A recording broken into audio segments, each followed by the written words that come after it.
I need to talk about One Piece. I need to talk about One Piece. I need to talk about One Piece. I need to talk about One Piece. Hi?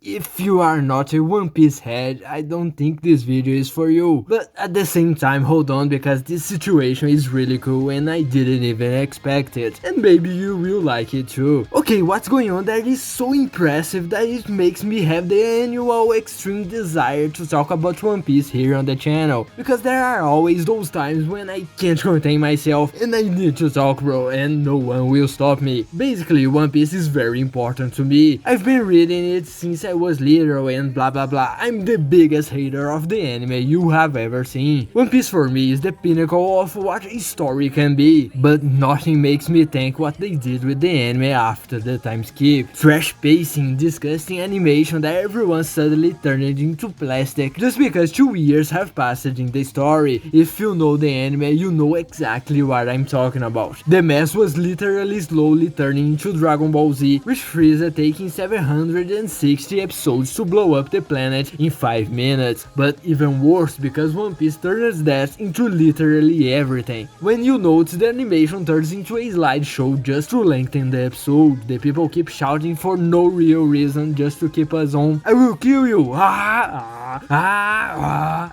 The point where even the voice actors had to speak slowly to fill the whole episode. If you are starting to study Japanese and thought it was strange that One Piece was easier to understand, that's exactly why. Because they talk there as if they were talking to 3-year-old children. Even because the anime was aired in the morning, and that's why it has always suffered from a lot of censorship, especially in battles. But in Wano the animation got better.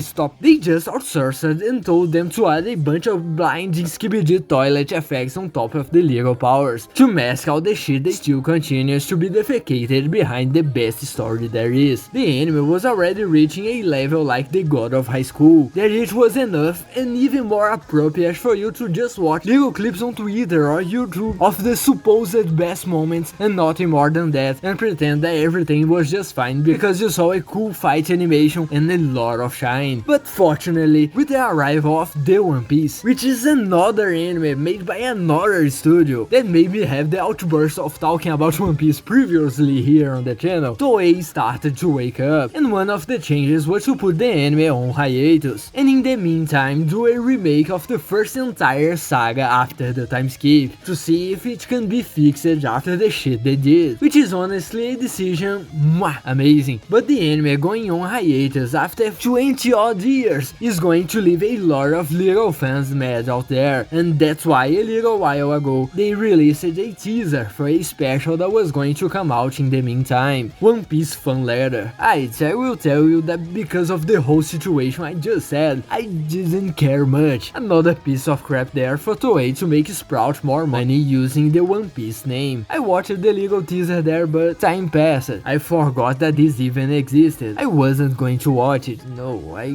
won't watch it. Me, I'm not going to watch it. Then something passed through my vision like a bullet train. I found out that one of the directors of this special, that until then I didn't even know what exactly it was none other than Ishitani Megumi. Who is this? Almost the only one who was managing to do something simply sensational in the anime outside of the fights throughout all the last few years. In the half dozen episodes she managed to work on, the lady literally managed to polish shit and did it masterfully. She's very good. So I went to watch it and fuck, I'm not crying, bro. You are crying.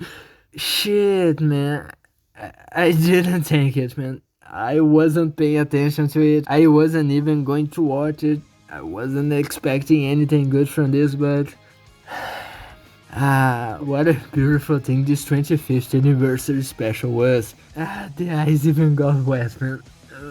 I'm not going to say the animation is very good, okay? I mean, they broke Nami's back, but really, the title does it justice. It's a true One Piece letter to all the fans, and it's almost perfect. By my channel, you may have already noted that I really like stories in general, so much that I'm making one of exploring a different world of someone else's imagination with things that you would never think of. But this often limits a lot of what a story can give you. I don't play say it, but anyone who plays D&D out there knows about this, that desire to explore more of that world. And sometimes there's always that thought like, what happens outside of the main characters? What are other characters in that world doing at the same time? Okay, the story is about the main characters, and it almost only moves because of them, but for the world to be alive, there have to be other characters. And what is their perspective? From a villain, from an ally who doesn't appear much, and maybe even a normal citizen watching all the chaos happen is such a cool thought that it motivates you to try to create little stories in your head to try to resolve these doubts. When a lot of people complain about those little exposition chapters to show people from the world of One Piece how they are reacting to new rewards from the Mugiwaras and such, then maybe they are taking too much focus away from the real story. I'm the first to raise my hand and say, but these are the coolest, before taking a blow to the head from those who just want to see legal power going pew pew. But I'm sure I'm not alone in really liking the world of the story itself. Then, what do those random people who only get fucked in the story feel when they do that? Going face on into a buster call knowing that they are going to die? Or what a normal marine felt when Whitebeard caused a tsunami over Marineford? Or when Aokiji froze the ocean? Or when Mihawk cuts the colossal frozen wave? For a person who isn't as powerful as the main ones, it must be something absolutely terrifying, and that's exactly what is shown in this special. Some different perspectives of characters that are only in the background, how the characters in the world of One Piece see all the exploits that we see the Mugiwaras going through, really placing us inside the story, as if we were one of them, a normal person in that world. That is simply amazing, to see a little from the perspective of a girl living in that cruel world, taking as a model Nami's feats across the seas, little bit of how the day-to-day life is in the Shabondi archipelago, or even a librarian who is a fan of Brook, knowing that there is even articles about Frankie and his disappearance, how